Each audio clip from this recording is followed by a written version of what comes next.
ఓం శరవణ భవ. మీకు వివాహం జరగడం లేదా? సంతానం కలగడం లేదా? అయితే ఒక్కసారి ఈ ఆలయాన్ని దర్శించుకోండి. ఇది కృష్ణా జిల్లాలోని మోపిదేవి గ్రామంలో శ్రీ సుబ్రహ్మణ్యేశ్వర స్వామివారి ఆలయం. ఇక్కడ ఒక్క రాత్రి నిద్ర చేయడం వలన మీకు ఉన్న నాగదోషాలన్నీ పోతాయి. ఇక్కడ ఒక రాత్రి నిద్ర చేసి ఉదయాన్నే లేచి స్నానం చేసి దేవుడిని దర్శించుకొని జంట నాగులకు పూజలు ముడుపులు కట్టడం వలన మీకు ఉన్న నాగదోషాలన్నీ పోతాయి.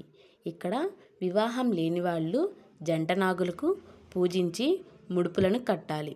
సంతానం లేని వాళ్ళు ఉయ్యాలతో పూజించి ఉయ్యాలను కట్టాలి. మీరు కూడా ఒకసారి దర్శించుకోండి. ఈ వీడియో మీకు నచ్చినట్లయితే మా ఛానల్ని సబ్స్క్రైబ్ చేసుకోండి.